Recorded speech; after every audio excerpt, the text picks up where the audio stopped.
Alright guys, it is nighttime now and we're still out in the middle of nowhere. But if you guys can see right over this hill right here, we're going to be staying in Roswell, one of the most alien locations in New Mexico. So tomorrow we're going to be doing a lot of alien stuff. So hopefully you guys are ready for this. And tonight we're going to be looking in the sky to see if there's any flying objects. But yeah, straight ahead is Roswell. And we're gonna see if we can see some aliens. Look at this, guys. Look where we're at. Welcome to Roswell. It has an alien ship on top of there. That is cool, man. Alright, looks like I'm gonna be putting on a sticker. Heck yeah. Let's go. And look at this, guys. Even Dunkin' Donuts went all out and got themselves an alien holding up their sign right here. That's pretty cool. But you're not going to believe what McDonald's got. Check this out. Look at this. McDonald's has an alien spaceship out here. So blinking cool.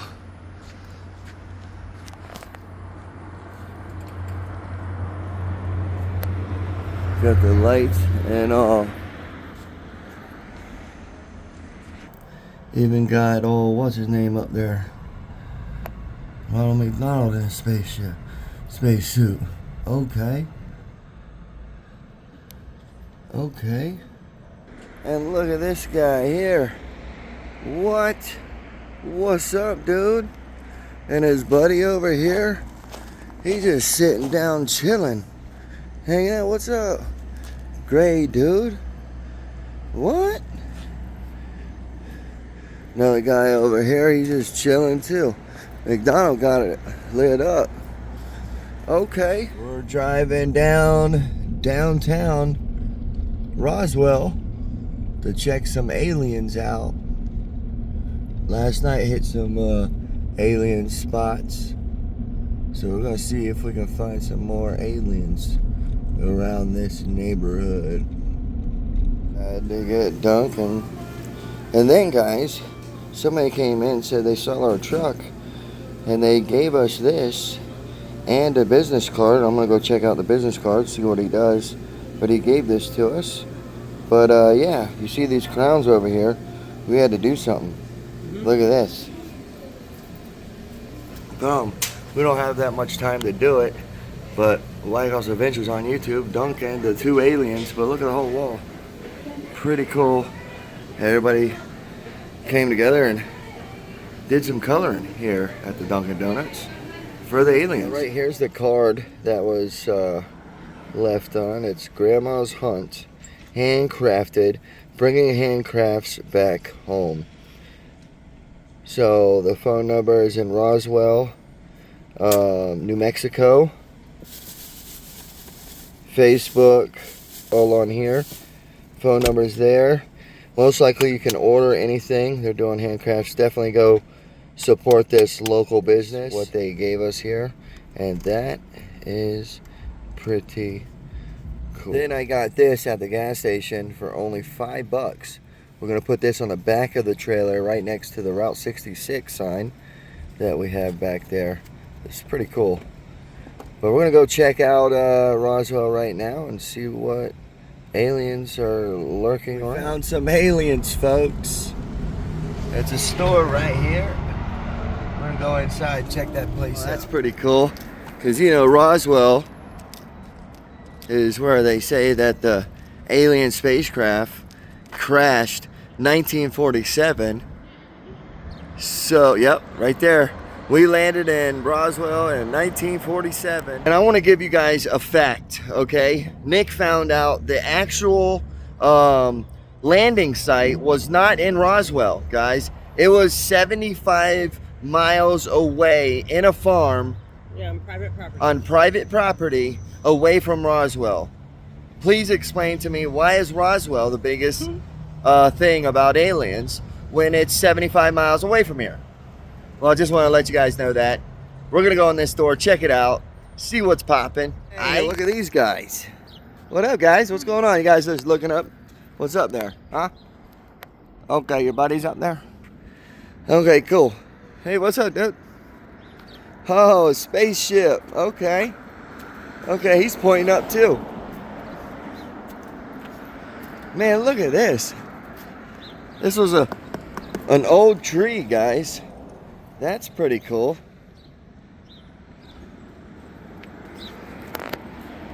U.S. Army restricted area. Okay. Ha, interesting. Custom shirts. He's working on his aircraft. They're even getting some bikes going on. Let's go inside in this store right here and see what's in there. Oh, what? There's a spaceship on the roof. Okay. There's more people up there.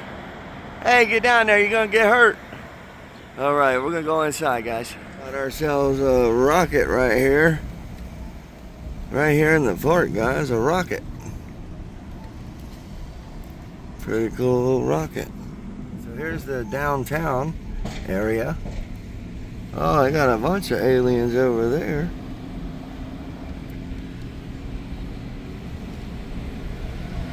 Some more aliens over there. Should go check that out. Oh, there's an alien barber. Yeah, that one's cool.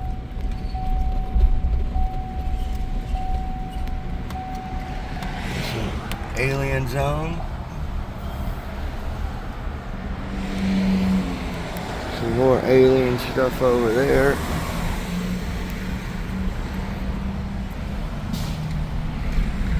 Oh, there's the UFO part. Let's pull over for a minute right here.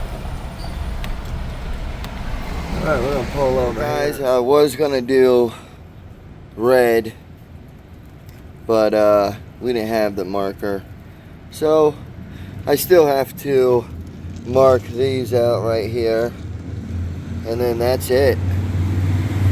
And then these we can't get to. Pretty much the whole map except 11 states. Yeah, none of that.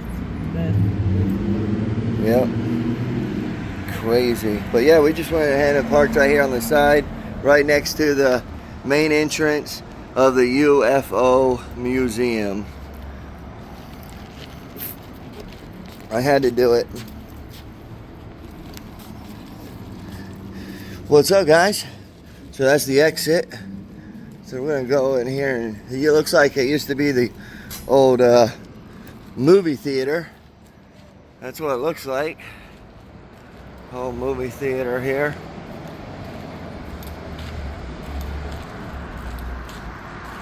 Definitely go in and check this place out. That is awesome.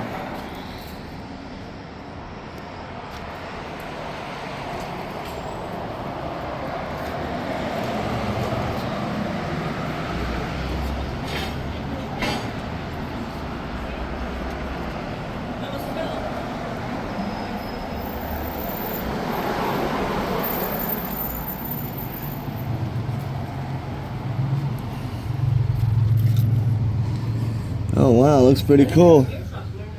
Yeah, it looks pretty cool. So we're gonna go inside, guys. Since the dawn of time, man has gazed at the heavens and pondered the same question.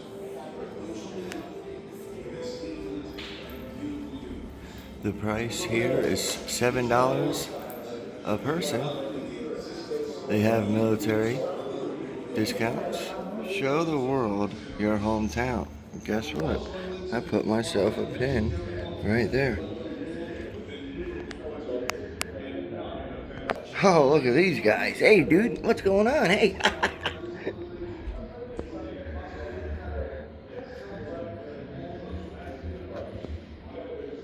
July 2nd.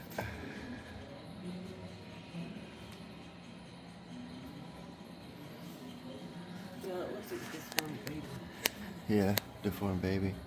Yeah. July 3rd.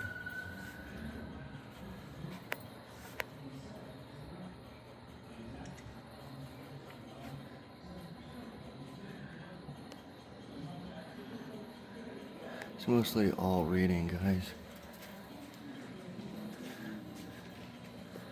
All reading. The debris to Fort Worth. The people on board, including Major Jesse Marcel, said it was from a flying saucer. I was involved in loading the material, which was extremely lightweight. The original statement changed from flying saucer to weather balloon, but I'm certain it wasn't a weather balloon. I think the government should let the people know what's going on. My neighbor, William Mac Brazel, came to my ranch and showed my husband and me a piece of material that came from a large pile of debris on the property he managed. It was brown, extremely lightweight, and similar to plastic. Max said the other material on the property looked like aluminum foil. It was very flexible and would not crush or burn. He also spoke of writing that resembled hieroglyphics. Sometime later, my husband and my brother saw Mac in Roswell, surrounded by soldiers. He walked right by them without speaking a word. The Army detained Mac for 5 or 6 days. When he got back, he said the Army told him the object was a weather balloon. If I see another one, I won't report it, he said, clearly upset by being detained. He wouldn't talk about it after that. Mac Brazel was a good neighbor. He was not the kind of person who would tell a lie or create a hoax. I was a public information officer stationed at the Roswell Army Air Base. I had spent the 4th of July weekend at my private residence. When I returned to duty on July 7th, 1947, someone had reported the remains of a crashed vehicle. Major Jesse A. Marcel, head of intelligence, was sent to investigate. By late in the afternoon, additional civilian reports came in. The following morning, I attended a meeting with Colonel Blanchard, Major Marcel, General Roger Ramey, Colonel Thomas Dubose, and several others. We discussed an extensive debris field in Lincoln County, 75 miles out of Roswell, as well as a second site located just 40 miles north of town. A paper-thin yet extremely strong metal bearing unusual markings was passed from man to man. Each of us voiced an opinion, but no one was able to identify the crash debris. One of our greatest concerns was whether we should go public with the discovery.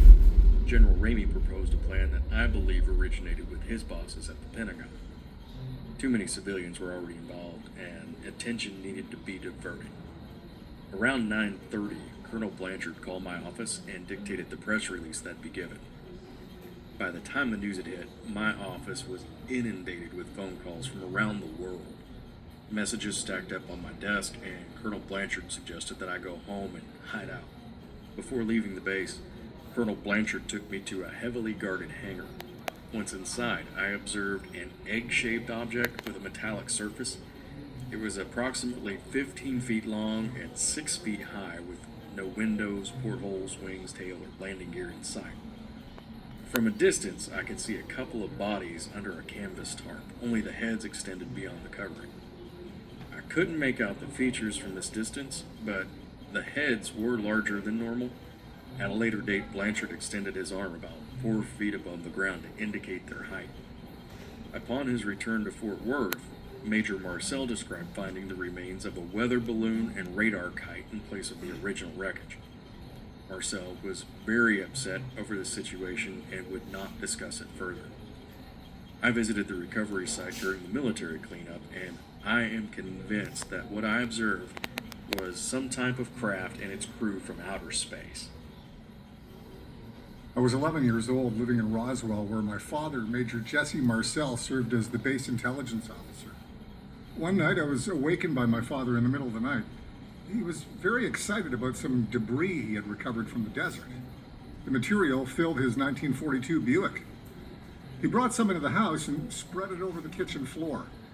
There were 3 categories of debris: foil-like metallic substance, brittle brownish plastic-like material, and fragments of what appeared to be I-beams. My father said the debris was recovered from a crash site north of Roswell, and he was certain it was not from a weather balloon.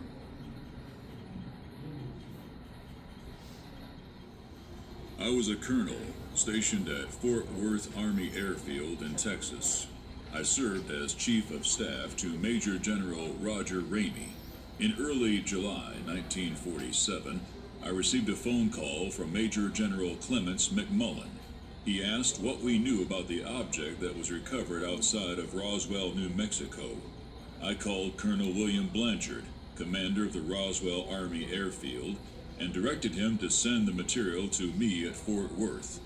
After the plane arrived from Roswell, I asked Colonel Al Clark to take possession of the material and transport it to Major General McMullen in Washington, D.C., who released the material to Benjamin Chidlaw, Commanding General of the Air Material Command. The material photographed in Major General Ramey's office was a weather balloon, but this explanation was a mere cover story to divert the press. I was a minority stockholder and manager of KGFL Radio in Roswell, New Mexico. We interviewed W.W. Mac Brazel, the rancher who discovered debris on his property. We hit him at the home of the station owner, W.E. Whitmore, and recorded the interview. The next morning, I got a call from Washington, D.C. The person said, "We understand that you have some information, and we want to assure you that if you release it, your station's license will be in jeopardy. So we suggest that you not do it." The person indicated that this could happen in as little as 3 days, and I made the decision not to release the story. I traveled to the crash site to see it for myself, but I was turned back by a military person who said I was in a restricted area. We decided to sit tight and remain silent, even though we had questions about the validity of the weather balloon explanation.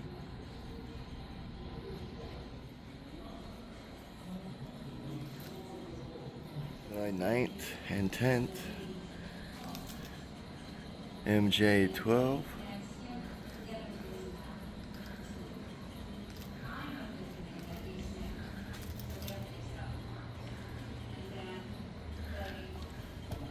In 1987, what purportedly were copies of above top secret documents were disclosed by unknown sources to the general public. Codenamed Majestic 12 or MJ12, this apparent briefing report for President-elect Dwight Eisenhower detailed a secret committee of scientists, military officers, and government officials formed in 1947. The group was assembled by executive order by President Harry S. Truman to oversee the analysis and study of the Roswell crash. Such a concept was also referred to as the Unholy 13 by other military officers. Countless hours of archival research and document examination has been done in an effort to substantiate the validity of the papers, contrary to declarations of hoax by such federal agencies as the FBI. In recent years, many similar documents have been publicized and proven to be completely bogus, but the original Majestic 12 briefing papers still remain highly debated as to their authenticity.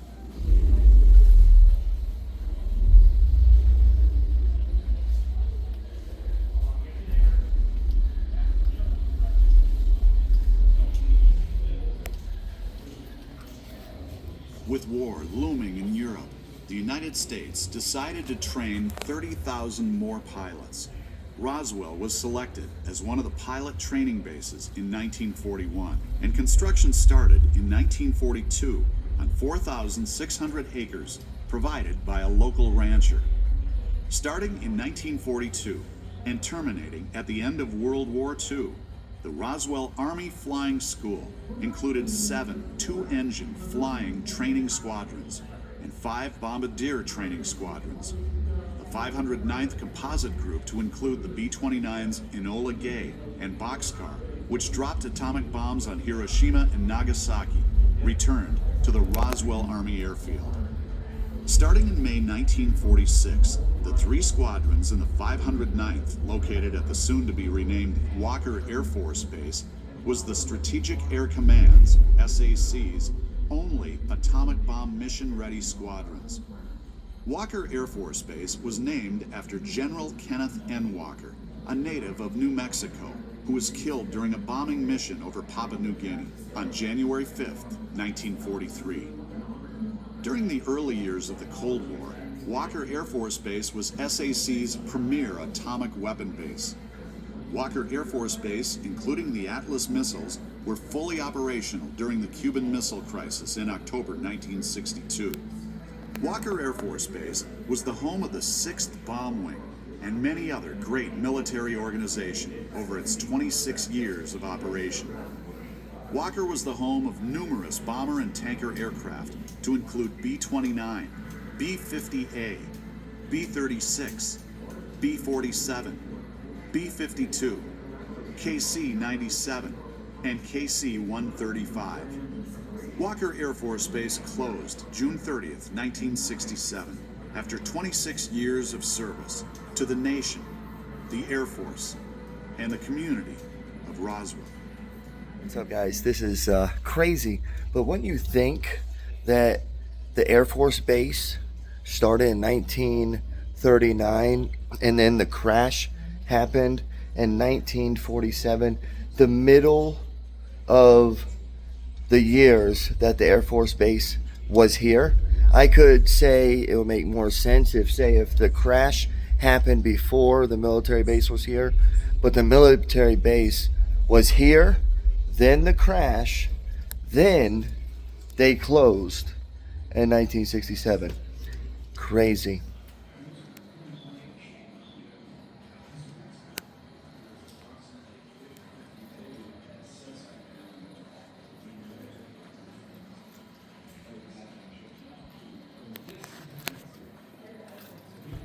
The 579th Strategic Missile Squadron that housed the SM-65F, or Atlas F weapon system, was based at Walker Air Force Base in Roswell, New Mexico from 1962 through 1965. There were 12 sites built in a ring around Roswell. These sites were manned 24 hours a day, 365 days a year. The squadron was armed with the M65 weapon system, more commonly known as the Atlas. The 579th was an Atlas F unit, which meant the missile was housed in a silo launcher style complex. The missile was kept in a vertical position at all times. In order to launch, two 75-ton overhead doors were opened, and the bird was lifted out of the silo.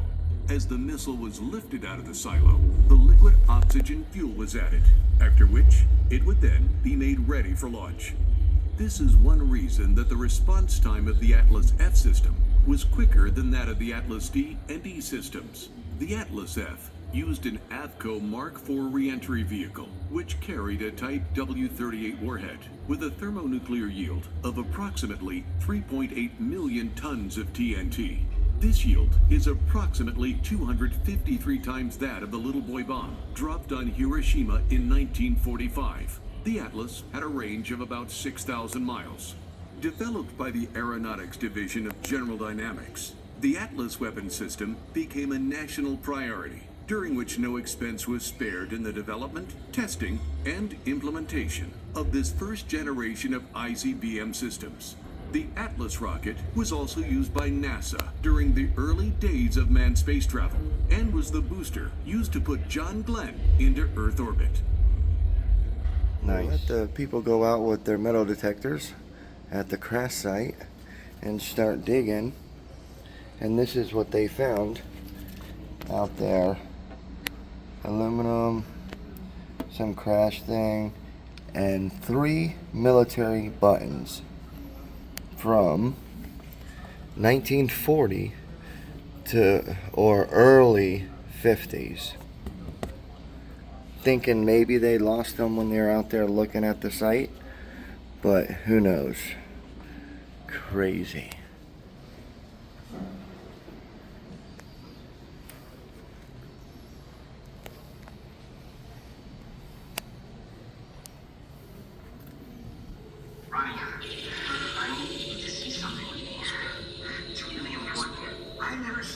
Hold on, guys. This was the movie Roswell.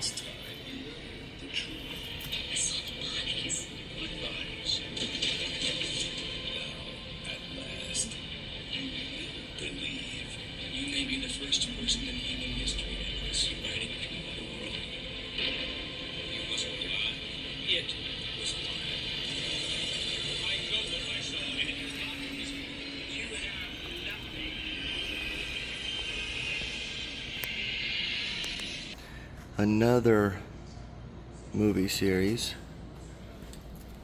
that was played. I don't know where the movie is. This was 99 to 2002. And then the War of the Worlds. And boom, look at that. Crazy. Way back in the day. Oh man, he's lightening up. Whoa. That's pretty cool. Oh, here you go. All different ways of how they made it, but it's so cool. It's like a Halloween prop. It's pretty cool.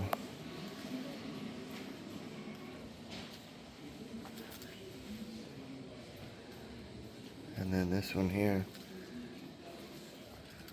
Whoa.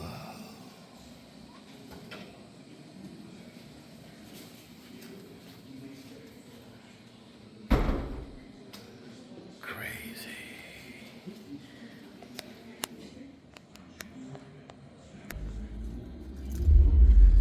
They got him. They're working on him. The doctors got him. They're working on him. And that's all the pieces, they say. Interesting. But that looks like real x-rays right there. Could that be real x-rays? I don't know. That does look like real. Right? Yeah, Like, interesting. Wow, look at that. That's a big old book right there. Is that a book or is that a wall? Huh. Oh, no, here it is. Interesting.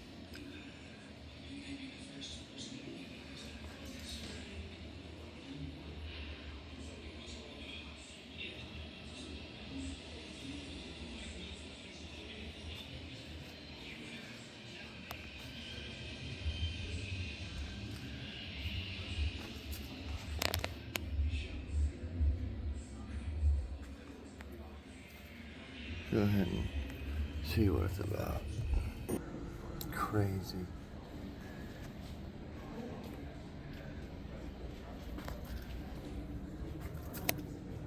That date back many thousands of years. Petroglyphs are images carved into stones or incised or hammered away. That is so crazy. There we go. They got the lights on, folks. Oh, it's spinning. It's spinning. Whoa. Oh, you hear them? They're talking. They're talking.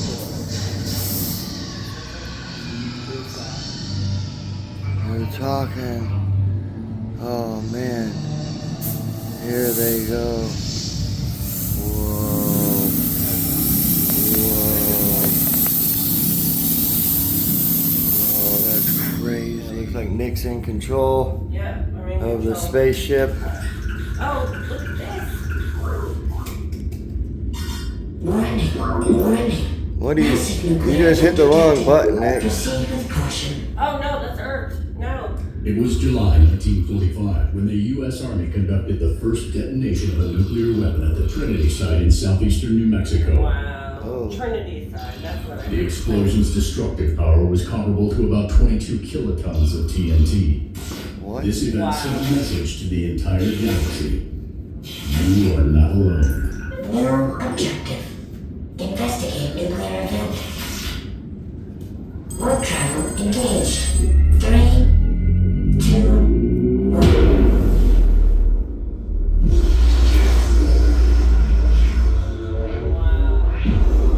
1945. This is cool. The visitors have tracked the energy signature here to Earth. While they were originally only here to collect intel, what would happen if they don't like what they find? Let's just say that we might be getting a few more visitors than we bargained for. Initiating descent and landing protocols. Atmospheric conditions are uncertain. Caution is advised. Storm detected. Withdrawal to safety is advised. Unfortunately for our visitors, the universe has other plans. Withdrawal impossible. Prepare for emergency landing.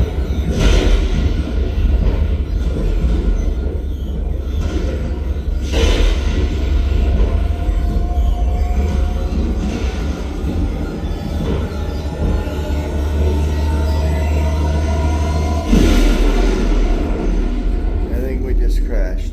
Yeah, we did. Right here. Yep. In Roswell, 30 miles away. That's cool. We were out in the middle of nowhere. Man.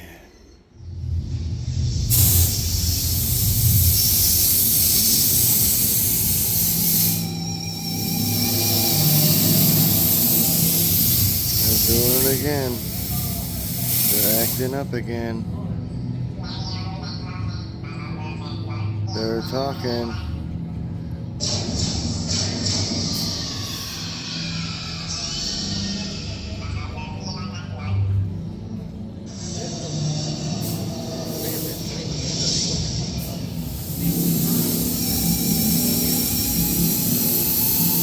Oh, that's weird.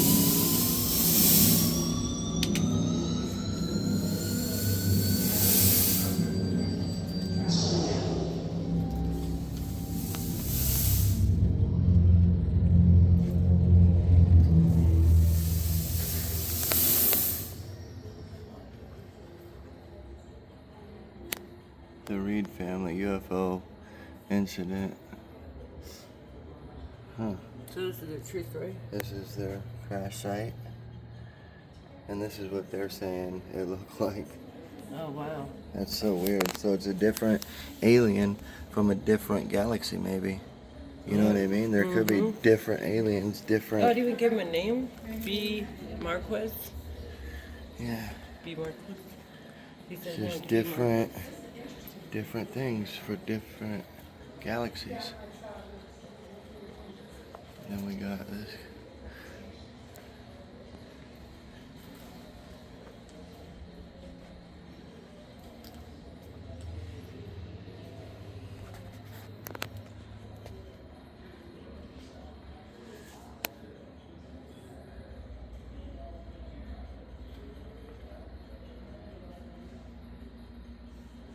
Crazy. And now 50 years of spacewalk.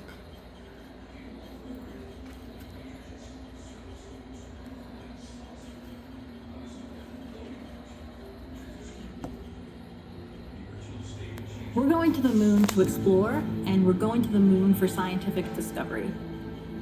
Our destiny is always to go and see what's further and what's next. The moon is a stepping stone, and the moon is a place we need to learn how to live so that we can continue to go beyond. We are focused. We're focused on all that lies before us. Only together will we bring to life this global ambition of returning to the moon. And while our work is far from finished, we've never been closer to seeing a new generation step beyond our home planet. We are building on the achievements of those who came before. The giants who conquered gravity and raised a banner in the heavens. They beckon us to go farther, to the moon and on to Mars, to seek a deeper understanding of our universe and bring all that we learn home. 2020 was a year of unpredictable hardships, and yet, step by step, we resolve to press forward toward this grand vision. The daily efforts of thousands of suppliers from all across this country and around the world fed into stunning milestones and laid the groundwork for history. Launch team, go. Artemis has been woven into our culture. It has fostered collaboration across the aisles and across the ponds. It has grown beyond plans and preparations to include hardware and software. And now, it has a heartbeat.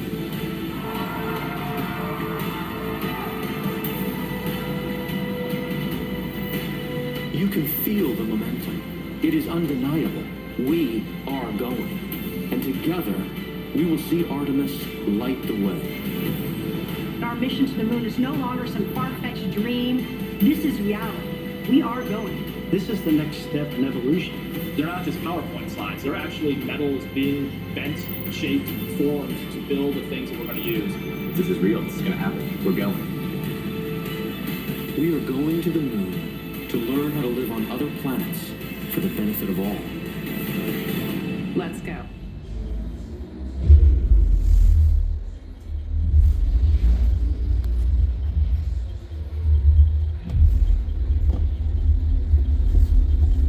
I guess it doesn't work.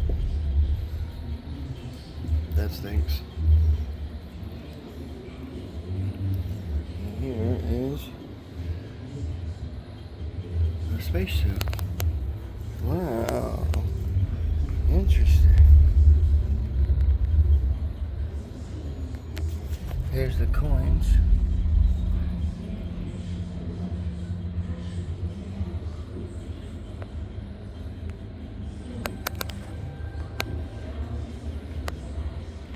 All that lies before us. Only together will we bring to life this global ambition of returning to the moon. And while our work is far from finished, we've never been closer to seeing a new generation step beyond our conquered gravity and ways of vanity. Pretty cool site. They also have a gift shop here, guys. It's a pretty cool little setup. Don't want to show everything because there are people in here, but it's pretty cool. And they also have a library here next to the place, the museum. Pretty cool. So you can sit down here and read books and see all the stuff. There's a meteor. What? Rock from outer space. Hey Nick, here's your rock that you can collect. Different bugs. But yeah, different. Oh, even DVDs. Okay.